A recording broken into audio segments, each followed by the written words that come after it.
Hello, this is Marvin Byer, Marvin Ridge Farms. The other day we had an unexpected guest, and I'll see if I can find where he's at. He's right there.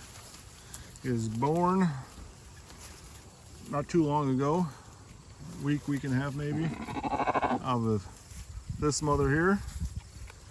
She got bred back in 44 days.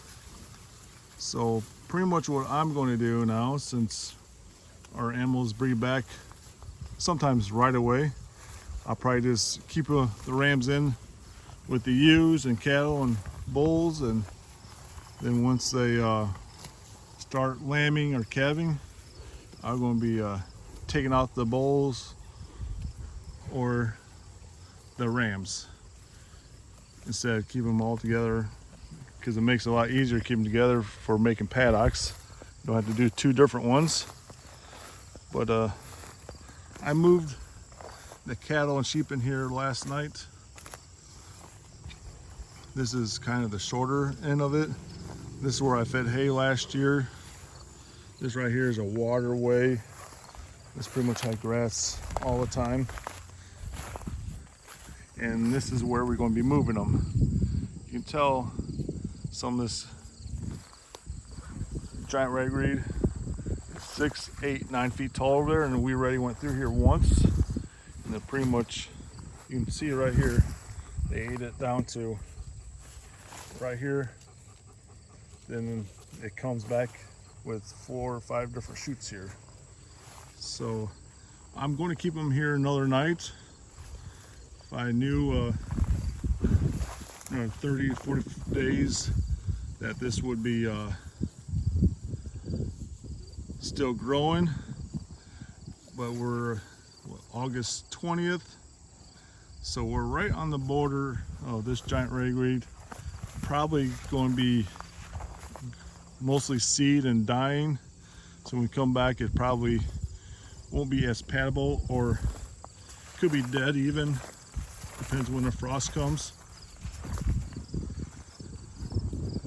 So I'm just kind of showing, it's so hard to see with going into the sun, because it's that time of year where, sun is setting sooner and rising later.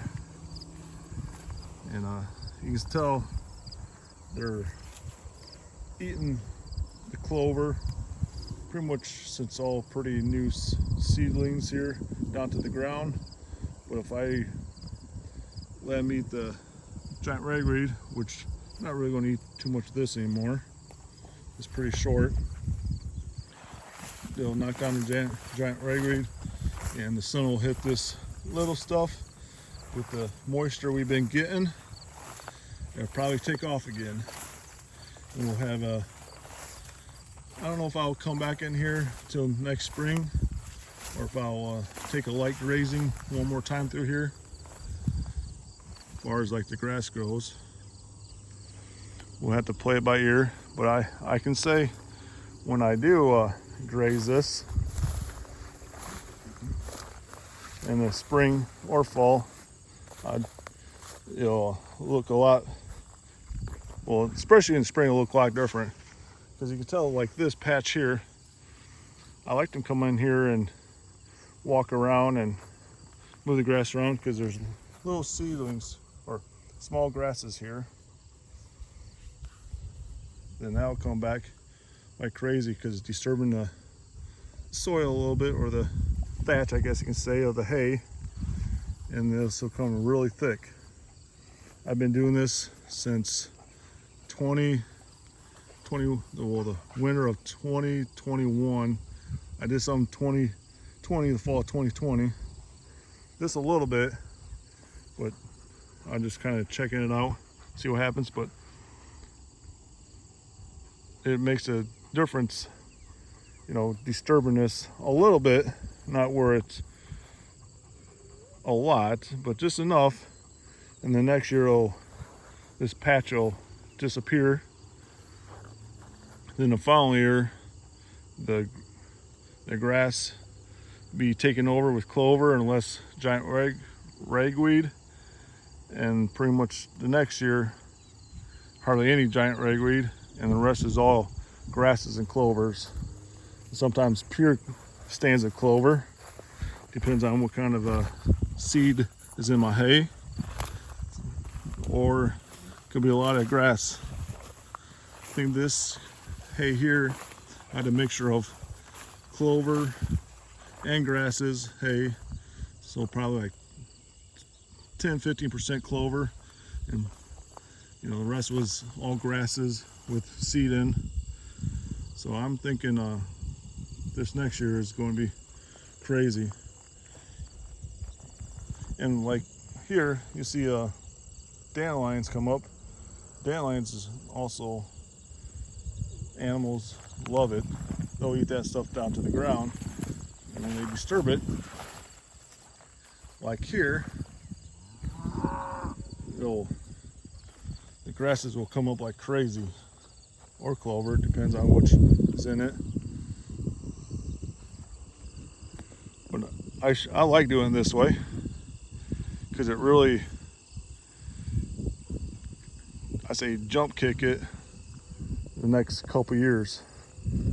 I bought some old hay, well, not really old hay. The hay was made right, but after it was big squares, then that evening when the person made it, it got 4 inches of rain on it. So I looked at the hay, and pretty much it was reasonable. It's almost not quite free, but pretty much it probably just cost.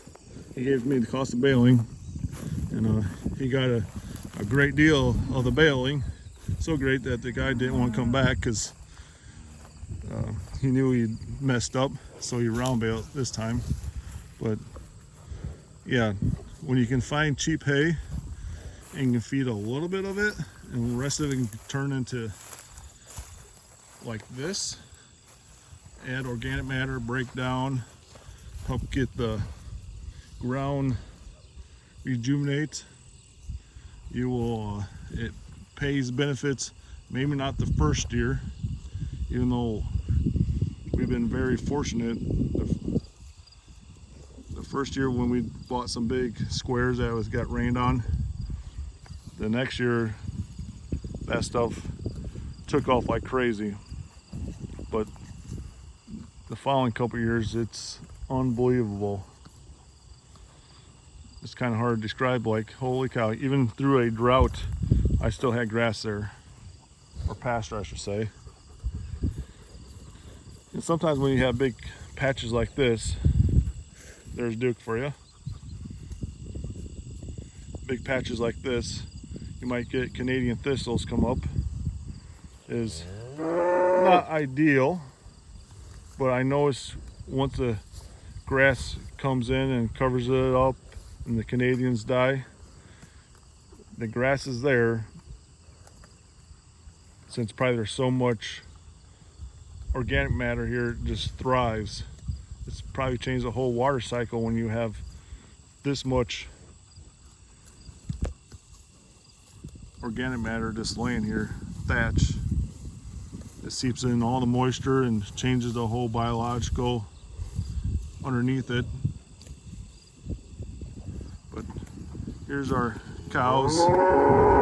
She's always bellowing. She wants to be moved every minute, I feel like, this one, but she is our best cow as far as calving and coming back in heat, and she's almost like our rams down there, or our sheep down there. There's definitely more flies lately. Another thing I'm going to do, I think, when I have the cows up by our house, we have chickens, and the chickens go through the manure pads and spread them out and eat all the fly larvae.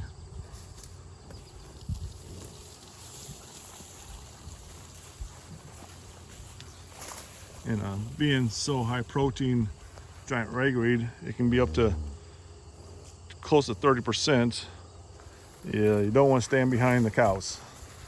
And some of the sheep are the same way, because I think they just, all they do is nibble on the giant ragweed. But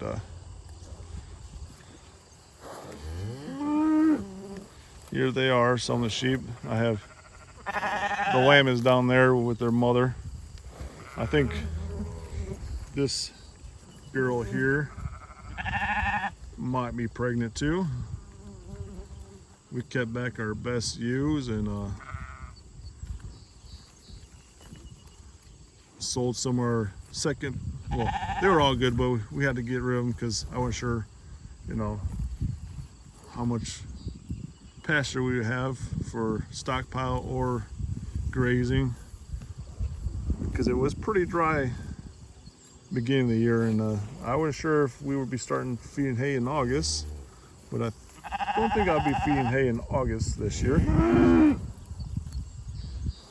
So that's kind of nice. I think I could have kept them all and still enough feed, but you manage for droughts and you bless when you feel blessed, when you don't have to manage about droughts. So again, this year we'll probably might keep some of the ewes. Or next year we'll keep some of the ewes again, because you know some of these ewes are getting older and some are newer ones. You never know when it's going to be a, you know, have to call them.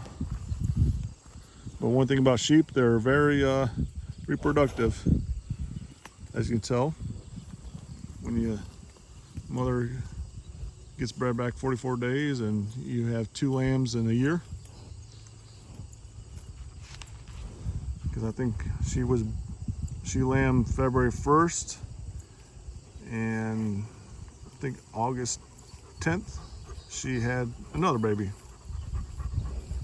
I don't plan it that way, it just happens. Well, I hope everybody has a wonderful evening. Hope you'll enjoy this video. It's pretty bright this direction. You can a lot of Queen's lace in this area. It's been like this for years since I tried to make this go pasture. This was all cereal rye, hairy vetch since 2021, and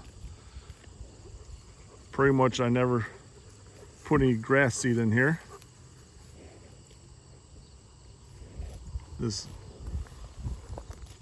cover crops, and with these round bales I fed this past winter, this spring, with I think there's enough seed in there to I don't have to worry about seeding it. But if I do, I'll probably put in some native grasses or native plants for the pasture, so I had diversity of cool season, warm season natives, forbs, and legumes. Well, I've been rambling on for a while. I hope everybody has a good day, and talk to you later.